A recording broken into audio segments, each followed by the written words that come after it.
Hey everyone, John from Nintendo Life here, and the Switch is around 4 years old now, and this thing has changed how we play games. It's super flexible, you can play wherever you want to, meaning you can play for longer. So I'm not alone to discuss this though, I am joined with the stupendously stunning Xeon. Whoa, me? Stupendous. Never.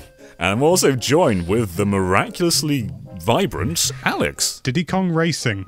That game is also miraculously vibrant, though, I will say. Not as vibrant as I did Alex, actually though. come up with a drinking game for my uni friends and I when we were at uni, unsurprisingly, where you'd play Diddy Kong Racing and you had to finish a beer before you finished the 3 laps of a race. And so you could try and drive and drink at the same time. Don't do that in real life. That's a terrible thing. It was called Drinky Kong Racing, and it was. I tried playing with my feet. It actually worked surprisingly well, and I won. This is a strange image in my brain right now, as is probably for everyone. Well, I wanted to keep it relevant. Anyway, the Nintendo Switch does not have Diddy Kong Racing, although it very much should. But when Nintendo merged their console and handhelds together, they gave us a flow of games, and we're all dedicated to this one system now. Meaning, this is basically what we play on for our Nintendo Fix. And though it's kind of hard to track at the moment because the Switch does not have an activity log, but we can go onto our profiles and check how long we've played our games for by booting them up, which is kind of tedious. But Xeon, I know you've got some thoughts on this. What do you think about the activity log absence? I'm so mad. It's so nice to just... thanks for asking, John. It's so nice to have the activity log on the 3DS, and did the Wii have, or the Wii U have one of those too, actually? The Wii U had one, yeah. It did? Yeah. Yeah, it's a bit more tedious. Like, you have to go through and like find a day where you've played a game and then touch it, and it tells you your full amount. Okay. But it's not quite as elegant as 3DS. Sure. And I suppose for anyone who's listening and is unaware what the heck we're talking about, the 3DS had an app called the Activity Log where you could go in and it would show you every single application you've ever played on your system, and it would tell you how long you played them. And it was great. I mean, it showed you how long you watched videos or how long you played demos and stuff, but you could sort it by how long you've played them and I think even the most times you booted up a particular game. It was super in-depth, and for some reason the Switch has just completely skipped it. And for reasons like this, it makes it such a hassle. Like you guys said, we had to boot up every single game that we think that we've put a chunk of time into, just to find out, so that way it appeared on our play activity on our Switch profile. And yeah, this is a feature that just should exist. It's like Nintendo went a step backwards by not including this app. They created it and then they went, we don't really need that. Just put that in the recycling bin. I know of people that downloaded the Parental Controls app just to track their Switch games, because that tells you in detail how long you've been playing your games for. It's still no activity log, but it's at least a way to properly look at it. Yeah, I used to use that to begin with, and then I got a lot of people commenting saying, Alex, why have you got Parental Controls on? And I'd explain, and then I'd have a load more comments, and I didn't end up using it that often, so in the end I just ditched it. But yeah, it's ridiculous that we have to do these kind of workarounds. Yeah, exactly. I used the parental control system for a little while too, and I agree, it wasn't straightforward for the uses that we had. And Nintendo has proven, I mean, they are tracking the data through the parental controls and the play activity. So it seems like a no-brainer that Nintendo should be able to just create something like this. And it's been 4 years now. I know it'd be a little late if they did it now, but just please let us all know how long we've been playing our games. There is no harm. You're not harming anyone by doing that. The exciting reason to do this video, I think, is we spend a lot of time talking about games and looking to the future of what's coming out and ranking games. But how long do we actually spend playing these games? Which is one of the most important parts of games. So I don't know how many you want to do here, because I think we all kind of vary a lot in the quantity that we've definitely spent playing games. And I think we all have a lot of games on our Switches as well. Oh, yes. So where do we even start? Well, I've got a top 5, and I think that seems to be about the right amount in my mind, so, I mean, but I'm happy to be flexible. No doubt we'll be talking about more than 5 games total, because what are in my top 5 are not necessarily going to be in your guys, but I'm fairly confident that there's going to be some crossover. Well, why don't you start off with your 5th most played, Alex? Well, my 5th most played, Alex, is Skyrim, if you can believe it, with 110 hours, which I was surprised at because I know I've played Skyrim a lot, but, you know, I had it on the 360, and I'm sure I played it even more back then, and I think what this comes down to is, I think a couple of Christmases and a couple of holidays, I've basically just spent a lot of that time just playing Skyrim. And as a result, yeah, it's crept up the ranking for me. And I really like Skyrim. It is one of those games that you can replay not endlessly, but an awful lot of blooming times, and every time I play it, I'm always discovering something new. And it's not without its faults, but you know, it's a damn good time, and the fact that I didn't think I'd even come close to 100 hours shows that I clearly must have been enjoying my time. That's an interesting one, because it's not a new game by any means, and it sounds like you played it a lot on 360 as well. I've got another game similar to that. It's not in my top 5 or even my top 10, but I played Dark Souls on PS3 for, I think, 150 hours, and I played it for another 60 hours on Switch. And it's kind of nuts that you can start from scratch again and still play for like a largely extensive amount of time. Yeah, that's pretty bonkers. I mean, especially if, yeah, for considering that you've already put, so much time already into it on other platforms. It's good to see that not only did you buy it again on another system or get a review copy or whatever, but you really put in the time. Oh no, I've just checked something. When I said that about, you know, sort of, oh, I've had a couple of Christmases where I've basically done nothing but play it, I suddenly thought, hang on, I've had that with Stardew Valley as well. I've just checked and I've played Stardew Valley more. So in fact, Skyrim is not my is not my 5th most played game. I've played Stardew Valley for 120 hours. Wow. Jeez. Are you still playing Stardew Valley, or has that kind of been replaced by Animal Crossing? I wouldn't say Animal Crossing has replaced it. I generally only play with my partner Sasha. We've got like a multiplayer system that we have and everything, and it's really good fun, but we kind of dip in and out of it, I would say, overall. We went through a stage of just basically, as I say, there was a Christmas period where we basically woke up, played Stardew Valley, and went to bed. And we would eat and stuff like that. And that sounds like an exaggeration, but no, seriously, I must have got a good 50, 60, 70, maybe even 80 hours in that one Christmas period alone. It was crazy, and it was one of the weirdly sort of like nicest times off I've had in my life, because it was so simple, and everything was Stardew. That's awesome. And it's an indie game too. I think a lot of people see indie games as these quick things that you blow through, and Stardew Valley reflects that in its price, but it doesn't at all in the value it holds. So that's awesome that your 5th most played game is such a small a budget one. Yeah, it seems like a lot of bang for your buck as far as that goes. Well, I want to mention I picked up Stardew Valley, and I love like farming sims. I played like a lot of Harvest Moon back in the day, and I put in I think about 20 hours to Stardew, and then I think I just like looked at, like, I wasn't playing with anyone, I wasn't talking with anybody about the game, and I just looked at it and was like, what am I doing? I could spend that 20 hours playing like a story-based game or something, which is what I try to spend a lot of my time doing these days. But I think, like, yeah, if I had somebody else to play with, like you did, Alex, too, I think that would have helped me a lot in playing it. But so I'm glad, because I have a buddy that has, I think I just checked the other day, and he has like 200 or 300 hours in Stardew, and I'm like, how is this? How do you do this? How is this possible? But so I'm glad to hear that you have tons in it as well. I totally feel that, though. I've played a lot of games where I'm just sort of thinking to myself, like, is this the best I can do with my time? But I think as long as you're having fun, like, that's time well spent. Yeah, I think there's all this pressure to, you know, sort of make the most of your time and, you know, sort of, you only live once, so get out and live the world and, you know, do something that frightens you every day and other such bloody cliches.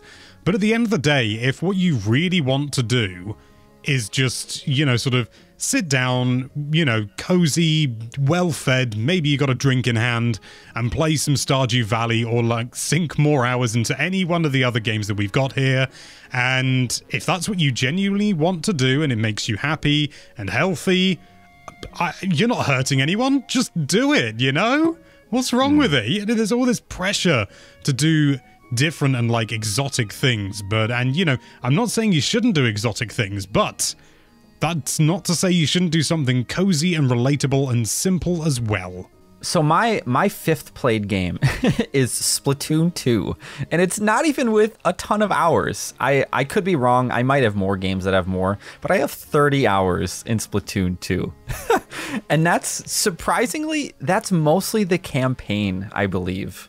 I played a chunk of online, but I really wanted to. I love the world and everything that surrounds Splatoon, and I played a little bit of Splatoon 1 on Wii U, and I was like, I told myself when Splatoon 2 came out, I was like, I'm gonna beat the campaign, and I was on like, it's not like my band was like always on the road or something. That's not what I'm gonna say here, but I used to play a lot of Switch games offline in the van and with my band, and so I think Splatoon 2 was one that like the campaign just carried me through, and I love the game so much, even the online, even though I'm not great at it, and it's a game that I want to play more. I just I think, you know, kind of like that reason I just said about Stardew. It's like sometimes it's hard for me to put in the time to play something online. You know, even if I'm having tons of fun. I don't know why. It's just a weird thing. I probably just have to get over it.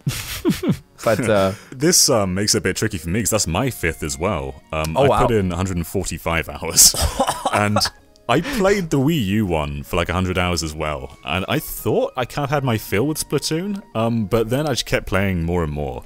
And I played the campaign through once. I didn't really touch it again. I played Octo Expansion as well. But the online is what hooks me. Like it's such an addictive flow, just come back again and again. And there was a time where I played with friends for a while with Splatoon.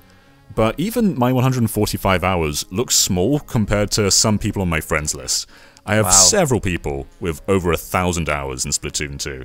I have Splatoon 2 on my list as well, and it's actually my number 3, and it's 200 hours. Jeez. Wow. Which, that surprised me. I checked it because I thought, I played a fair amount of Splatoon 2, but I didn't think it would be in the top 5. I was surprised to see it was my number 3. Yeah, I absolutely adore Splatoon 2, and I think a lot of it comes down to I've got a group of friends that I play online with. Haven't done it in quite a long time, and these are friends that, very much like people you've mentioned, John, I'm fairly certain have thousands of hours. In fact, a brief moment, please, whilst I check. He's done 735 hours of Splatoon 2. Jeez. More impressively, 620 hours of ARMS. That is impressive. Wow. You know, I feel like I've played Splatoon 2 a lot, but I feel like I've barely touched Salmon Run, the Horde mode. Oh, I love Salmon Run. Same. I love Salmon Run too, but I generally play ranked when I boot up Splatoon, and it's cool that you can play a game for so long and still feel like you've barely touched the surface of what it has to offer. Mm-hmm. What about you, John? I want to hear what one of your most played games is. Yeah, so my fifth one was Splatoon, so to catch up a bit, I'm gonna just quickly go off some of the ones that come before my top 5. So, I actually have 9 games that are over 100 hours, and my 9th is one we did a video about recently, which was Mario Tennis Aces. So, yeah. I elaborate on that in the video. But my 8th one, actually, is one I think you guys are gonna have way higher, and that's Animal Crossing New Horizons. I've only played 110 hours, which is relatively small compared to what a lot of people have put into this game. Isn't that insane to think about the fact that that's a relatively low amount of time in a game? It's nuts, yeah. I think a lot of people, again, there's Animal Crossing, there's almost this sort of pressure in Animal Crossing where, people were saying like a month after the game came out, I put 300 hours in, and I can't even get my head around playing it for that long. Because Animal Crossing New Horizons is my number 4 at 160 hours, but then I did review the game, and Animal Crossing, my god, you have to sink in so much time in order to actually be able to review it, and yeah, it's just ridiculous. But it is what it is, and Yeah, not ridiculous in a bad way either, right? It's just like it's a real large number to look at. Yeah. It's funny seeing people be like, I'm bored with the game now, there's nothing else to offer, this game has a lack of content. So how long's it played for? Well, 500 hours. Any game you play for 500 hours does not have a lack of content. When you think about, like, if you were to, I don't know, go bowling or something like that, or even, sort of go to the cinema, if you can imagine leaving your house in this current climate, you know, you would pay, I suppose, for a film if it cost you 10 quid a ticket, just for argument's sake. Probably not accurate, but we'll just say for argument's sake. And you watch a film that's 2 hours, that's £5 an hour. It's not bad, but, you know, £5 an hour for entertainment. If you spend £60 on Animal Crossing New Horizons, you play it for 30 hours and you've got, no, that's not the same. Maths has fallen out of my brain. What is it? £5 an hour, 60, that's 12 hours. 12 hours and you've got the same value.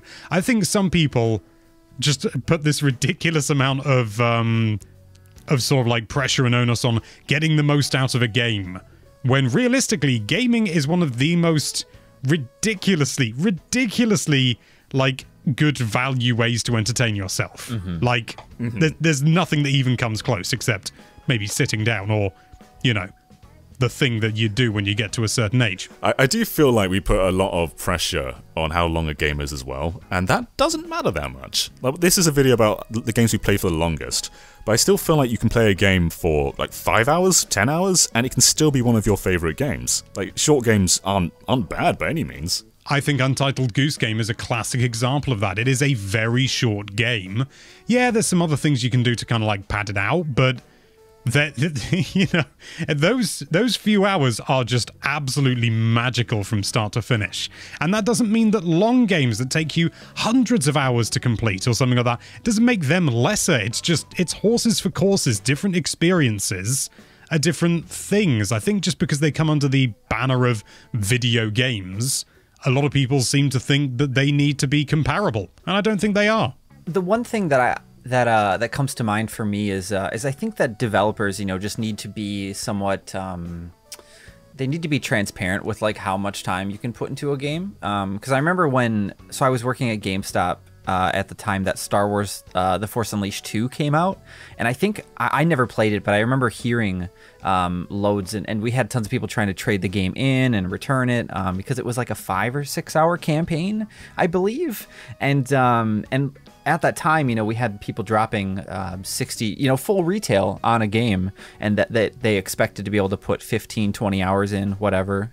And we had a lot of our regular customers that would come in and buy all the big releases, and I think they were, you know, a lot of them were just upset about the amount of time, even if it was a great game. And I think we've gotten a lot better about that now that indies are more popular and are just more readily available. But yeah, I think partially knowing kind of what you're getting into also helps, because maybe that's why so many people feel strange about Animal Crossing, is like maybe they expect too much from it, and 100 hours is definitely it's worth Animal Crossing has paid for itself by now, at least with the value. Well, I've actually got a game that kind of beats these odds, because my third most played game is a free game. Tetris 99. It's a game with like no progression. Yeah. It's a game you don't pay for, and I spent 190 hours in this game. Wow. To be fair though, John, I mean, it's Tetris 99. It's a puzzle game, and you're John Cartwright. I mean, if you look at all the Tetris I played on Switch, it adds up. Because I've also got, I think, 60 hours in Puyo Puyo Tetris 1, and then like 30 in Puyo Puyo Tetris 2.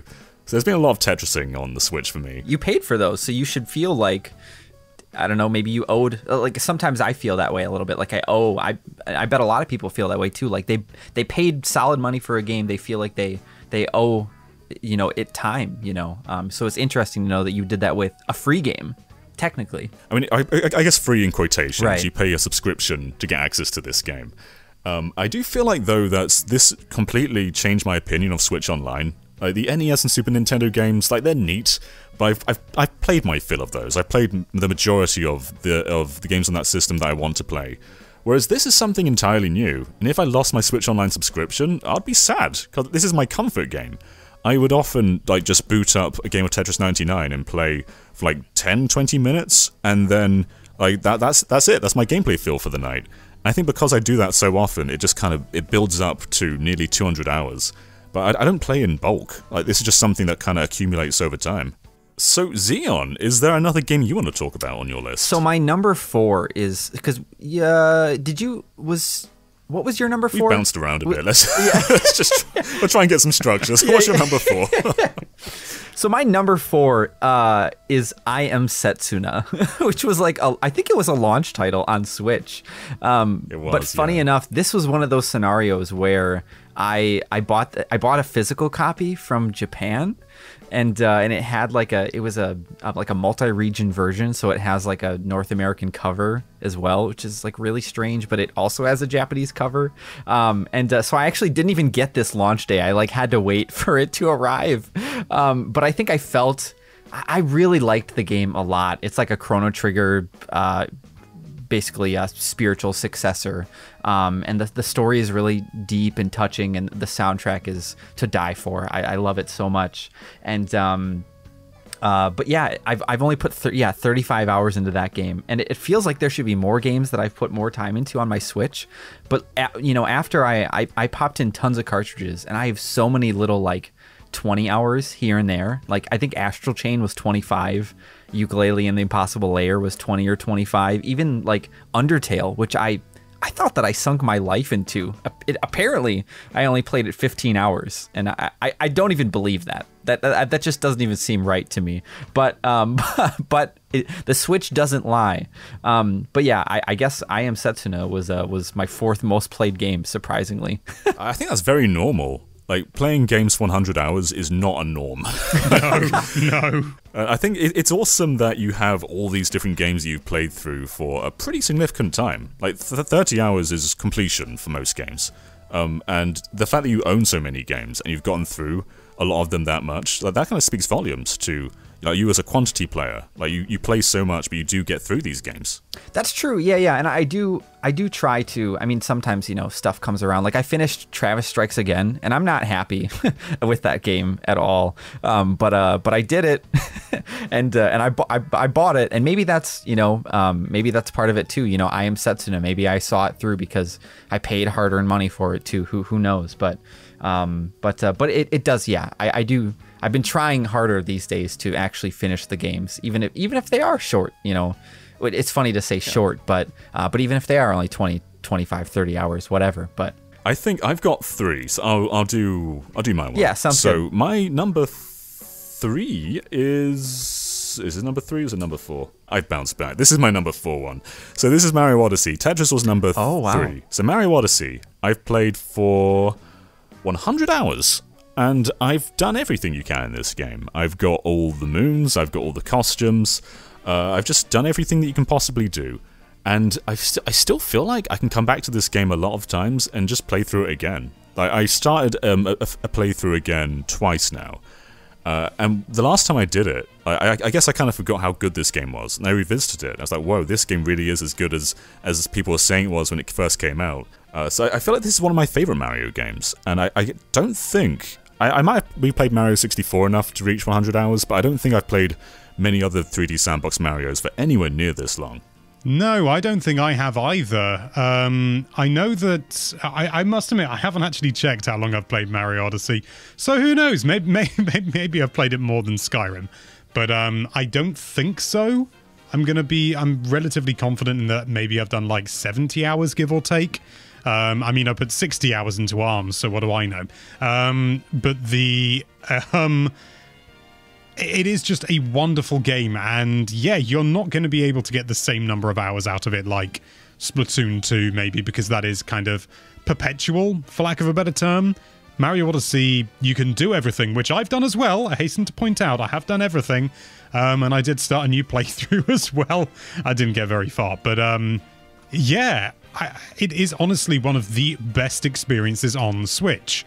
And I think most people are probably going to get to, I want to say, the soft credits, without saying too much, even though the game's been out for blooming ages, but even so. I think most people would get to the soft credits, maybe do a bit more, but that would probably be it for them. Even then, there's probably even more people who wouldn't even get that far. But even so, it is still a wonderful, wonderful game. It's not like you have to complete it in order to get the most out of it. I think you get the most out of it just by playing it. I'd argue the point is not to complete it, to be honest. Like, the point is that anywhere you go, you can find progress, and if you're checking every nook and cranny to get everything, that kind of goes against the point of the game. Like, you're not meant to get every moon. It's just something you can do if you desire. Like, in a similar way to getting all the stars in other Mario games. You can comfortably finish once you get 70 and defeat Bowser in Mario 64. But if you want to, like, if you love the game so much that you want to get everything you can, go for it. But it's not necessarily the point. Yeah, that was. I think Mario Odyssey probably ranks up pretty high on my list too. But it's also one that I sold my copy a long time ago, and my girlfriend Fallon still has a copy, and it's in her Switch, and I didn't want to pull it out because she's playing it right. Like, I mean, she's not playing right now, but I like in case she has progress. Fallon, give us the Mario. I know. I love the idea of Fallon just like in the middle of a game, you coming up and just ripping the cartridge out. I'll bring it right back. I promise. But the moon. But yeah, that was a game that I finished. I'm pretty sure. It's been so long that I'm pretty sure I did the soft credits thing and then went further than that, Alex. But I sort of felt like that I just didn't. I didn't want the game to be over either, so I just didn't go and collect everything else. And it is kind of like when you guys mentioned that, it is kind of the game that if you don't collect everything, it can just be around forever. And it's cool, especially with you, John, too, that did you say you've completed the game twice now and that you're still able to play it and be sort of surprised and just like have fun with it still? That's so amazing. I've 100%ed it the once, and I've played through it until the soft credits. I think I've done 2 other playthroughs of that. Okay. But yeah, it's just kind of a comfort game. Like just coming back and trying to exploit all the jumps, I still find really fun. And I'm by no means a speedrunner, but seeing what people can do with the jumps is just fun to watch. God. And trying to replicate that yourself is fun. Even if you can't do it as well as them, it's still fun. Yeah. Like Mario's Balloon World, I mean, that really highlights the creativity that some people have and the sheer mastery they have over Mario's movement. I mean, it's just, in a way, it's absolutely terrifying. Yeah, the Balloon World's an interesting one too, because that was a way of adding like infinite content to the game. It felt short because how it was exploited.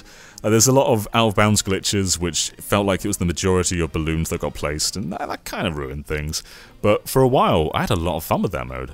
Yeah, I remember being really confused as to why this mode came around, but then after seeing like videos that Donkeys put out, very very much in particular, I can see the fun and the infinite appeal to Balloon World and kind of why it exists, because it takes this sandbox that we have, right, and just it gives like a new meaning and new use to it. But it is a bummer when people start to exploit things and make it, it just takes away from some of the fun and the challenge from things. I mean, some could argue that it makes it more challenging, but that depends who you're talking to, I suppose. I think you've still got the most games left, Xeon, so do you want to give us your next one? Sure. My third, which I also, I don't have this downloaded on my Switch anymore, but I know for a fact that it falls into this middle category here, is Fire Emblem Three Houses. I'm thinking I probably have around 60 hours in it because I completed the campaign, and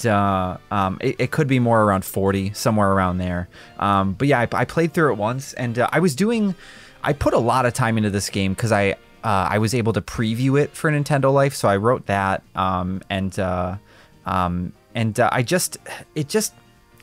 surprisingly, I don't even really like the game that much in the end. I love the whole split arc between the fact that you can play as 3.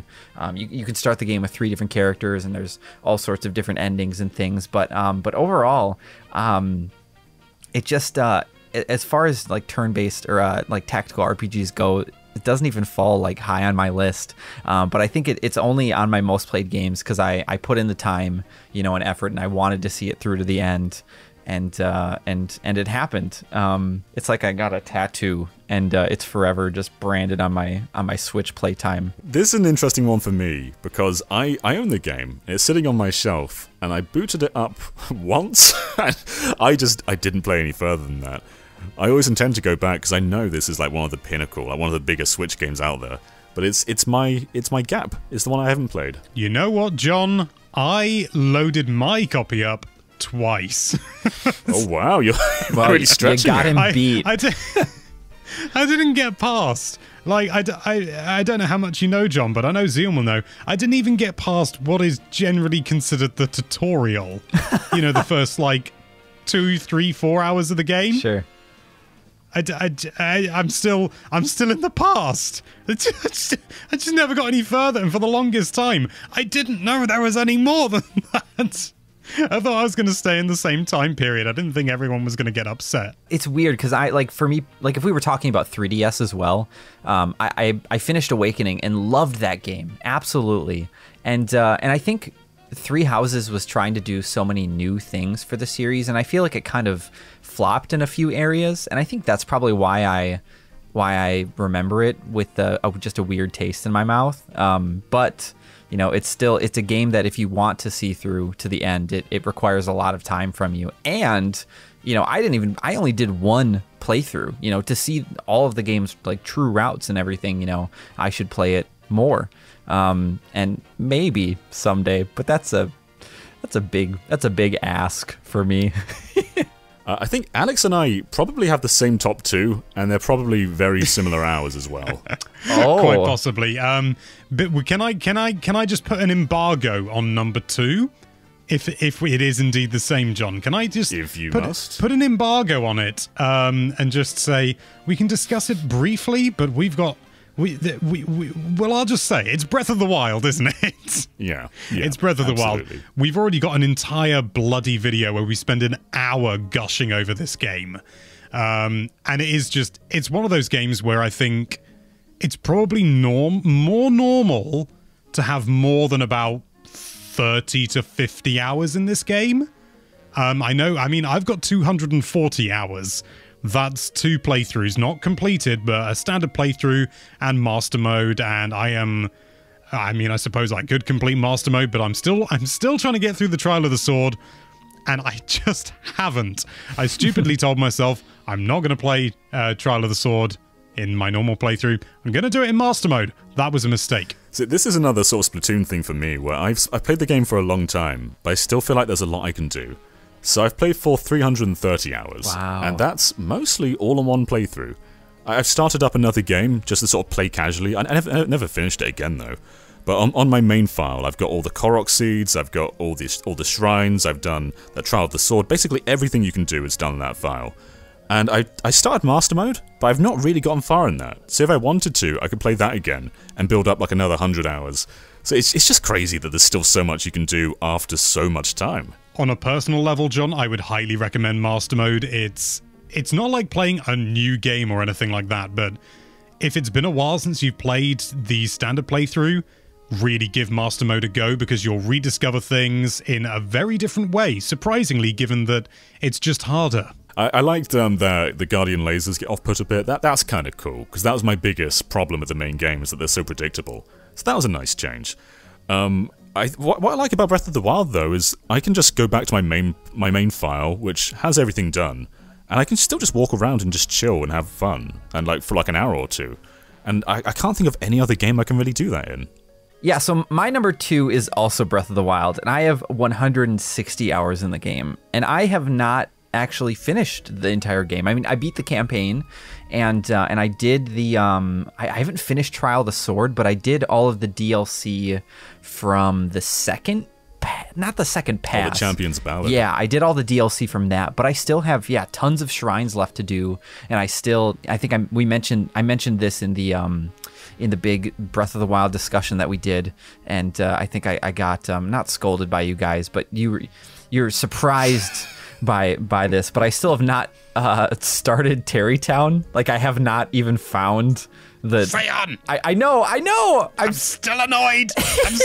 And I still haven't done it. I still haven't. But you're right though. Like, Breath of the Wild for me is the sort of game where even though I'm not like John, where I've done everything and I can come back to it whenever I want and it always be free, or always be new, in the sense that he's done everything. I look forward to like picking it up for a few hours, or just I don't want that game to ever be over for me, and I don't feel a rush to complete it either.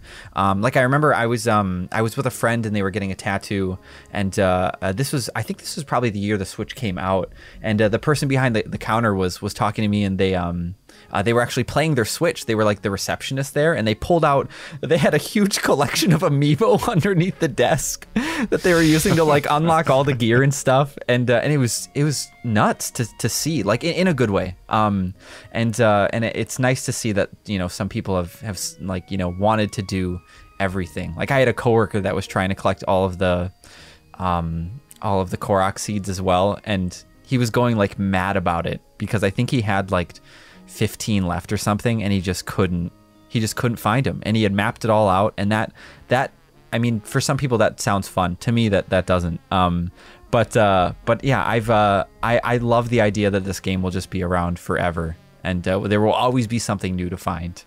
And until Breath of the Wild 2 comes out, how do they top that? How do they top this? I just want to blurt out praise for this game, but as Alex said, there's a whole video to that. So if you want to go see that, we praise it for like an hour. So that's true. Go ahead. I think it might be over an hour, in fact. Yeah, it's a chonker. Alex and I have the same number one, so Xeon, give us some variety. What's your number one? Yeah, sure. I'll spice it up with something that it has to be pretty predictable at this point as well. But my number one is Animal Crossing: New Horizons, and I have 275 hours in the game, which like it's a lot, but it's still like we were talking about earlier, it still doesn't even feel that massive. But I grew up with the original Animal Crossing. I remember I always love bringing up this story. But there was a segment in my middle school in 4th and 5th grade where the teacher would pass around like a koosh ball. Do you guys remember those things? Did you ever have those? They're like these. Oh, those weird expanding, plasticky, netty, spider webby, bally things. Kind of. So the koosh ball I thought was like it was kind of like the rubbery thing that had like tons of strings all over it, but it and it was ignore stretchy. me then. I'm getting it confused with something else. Those things were also what you're talking about. Those were great though. A buddy of mine had one. What kid didn't love those things, right? But so yeah, my teacher would pass around a koosh ball, and whoever got it for like this 20 minutes, whatever, they could speak for I think like a minute or two, you know, and not every kid got the koosh ball during class, but I specifically remember taking my time on multiple occasions to talk about my Animal Crossing villagers and like what they were doing, or like, you know, any new items that they gave me, or so you were destined for this job, weren't you? Apparently so. And I played the heck out of New Leaf as well, and so I was, you know, just like many people, I've been waiting for this game my whole life. And New Horizons is still, you know, we just went and did an Animal Crossing video where we toured all of our islands, and we talked about some of our feelings after a year, because it's crazy that this game has been out a year now.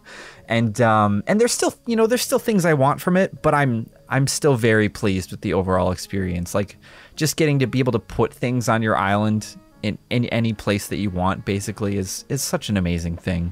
And I'm still playing Animal Crossing still, not as much as some. I think a lot of people have fallen off, and me included. Just the excitement isn't there, and the isn't as prevalent, you know, and the events have been a little strange, but yeah, 275 hours. That's what I've got as my number one. What's crazy though is you've spent a large chunk of your life with this franchise, and the fact that it can still be your number one most played game despite you dealing with this formula for like, I don't even know how much time combined with all these entries, but the fact you do it all again, that's crazy. Yeah, it's weird. It's so cool. Like I bet all of you, you know, I mean, we could sit around and talk about memories forever, but I've done so many things with the Animal Crossing series that it's so straight. Like I remember meeting people in the Game FAQ forums way back in the day for Animal Crossing Wild World on DS, and like I chatted with people with the with the voice chat, the Wii Speak on the Wii, and in Let's Go to the City or City Folk, and that's a good point. It's very impressive that I'm still sticking with it, but I think maybe that's why, I don't know.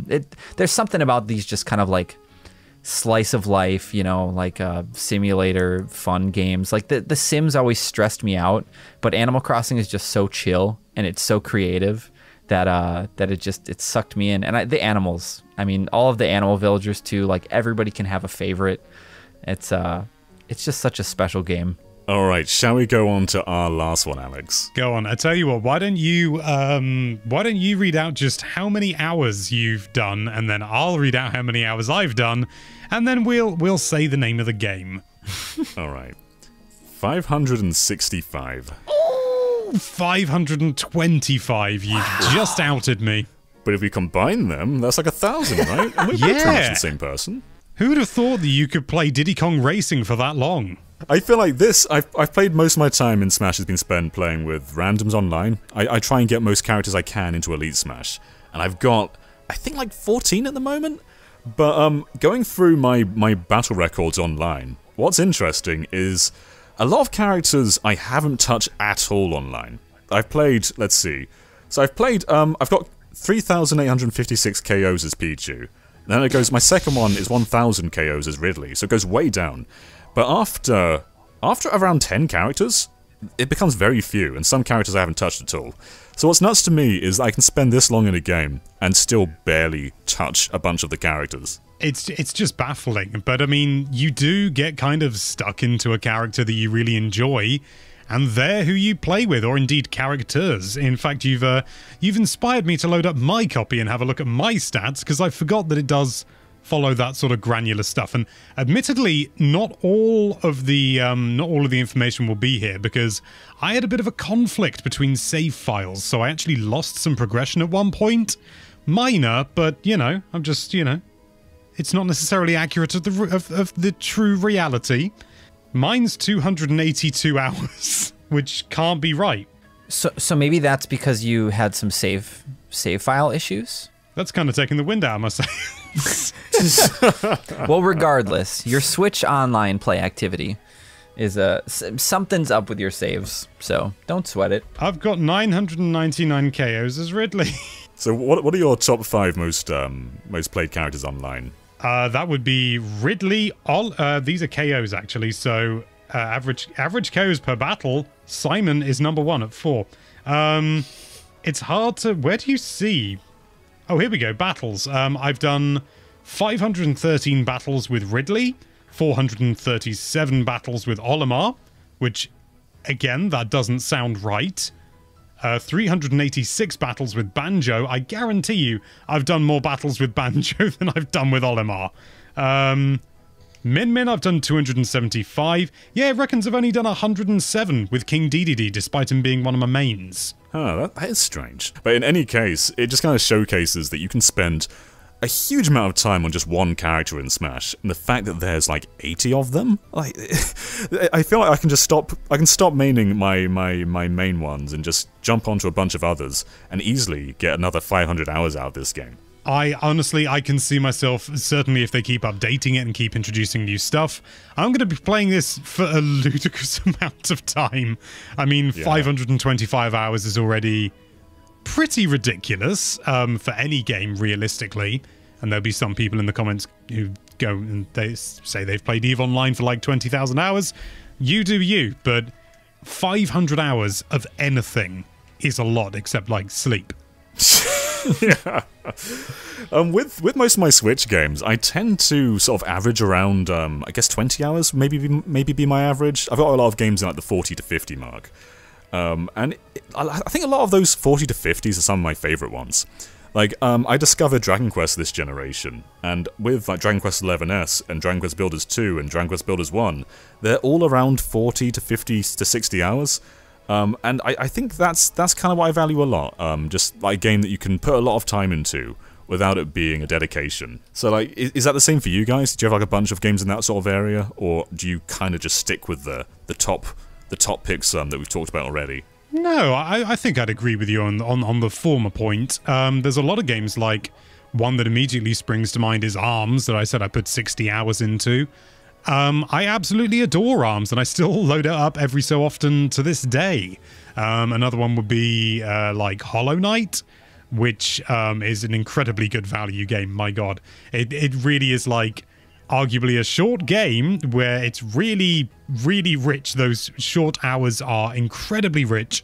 It's very cheap, and if you want to, you can keep playing it for like a good 80 hours or something like that. Like, it is, there's a lot of game in there if you look for it.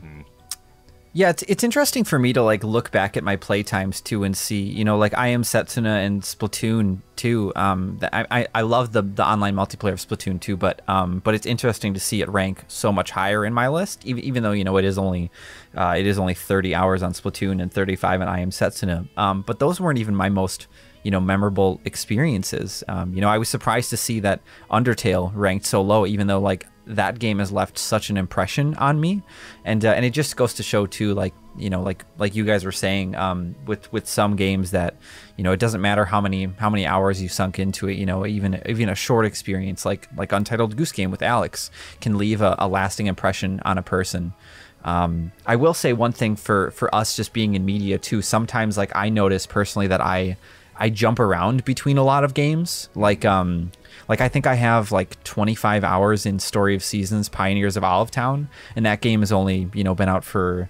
Actually, I think it comes out this week. But we've been doing a lot of preview stuff with that, and I've been playing it for work. And but because of the way that our work is, sometimes for me, I'll find myself playing one thing this week and then another thing the next week and then another thing the next week. And I think that's why I don't play a lot of online games, is because we're just always jumping around to the next thing, you know, or at least I am. Sure. And but yeah, I have a lot of play times around like the 20-hour mark. Yeah, I mean, like even at the time of recording, the time we're recording this, the Monster Hunter Rise review has just gone out, and I didn't review the game myself, so don't, you know, sort of immediately jump to the comments and tell me I should be spending longer with the game, but I've already put 25 hours into that game, and I haven't had it that long. I think it just really goes to show that some games really just can suck just an incredible amount of time out of you. What's interesting as well is we talked about our 3DS activity log in our anniversary video for the 3DS, and for me, a lot of games quickly fell under the 100-hour mark. And I think it's because with 3DS, I was balancing my time with the Wii U, with PS4, with Xbox One, and all these other consoles. But Switch has kind of become the console I gravitate around. This is like my go-to place to play games, because it's just so easy to. Like, all the big Nintendo games are on there, and I can lounge on the sofa and play a game while someone else watches TV, or whatever else, it doesn't matter. Just that the fact that games have never really been easier to play than they are now is part of the reason that I have Switch games that I've played more than 3DS, despite the 3DS being a much older console. Yeah, that's a great point. You really don't have to sacrifice your, you know, like if you want to play a game on the TV and you want to play that. I mean, I know that's the whole point of the Switch, but yeah, if you want to go play on the couch or play in another room or take it on a plane or whatever, you can continue playing that same game, and that probably does help a lot to it adds to the fact of why your play times are so high, is because it's not just your handheld now, it's your full console. And that sounds like an advertisement almost. But it's true, though. But that was, that's a good point. Yeah, it's not an advertisement, but it's a true statement. Are there any other games you want to quickly just throw out there, or are we going to wrap this up? I'd like to mention Doshin the Giant. Do you just want to mention him, or are you going to tell us anything about him? You didn't specify it had to be a Switch game. You just asked if there are any games I wanted to mention. That's true. Well, on that note. Gotcha there. Well, I guess you guys can let us know your favourite Switch games in the comments below and how long you played them for. Have you surpassed us? Have you played any games for longer than 500 hours? If so, give us a taunt down below in the comments. And be sure to go to that subscribe button and look at it for 4,000 hours and then press it. And we'll catch you next time. That's sure to get it to like you. That's how you get anyone to like you. Just stare at them for a long time. And we'll see you next time. Bye, everyone. Bye-bye.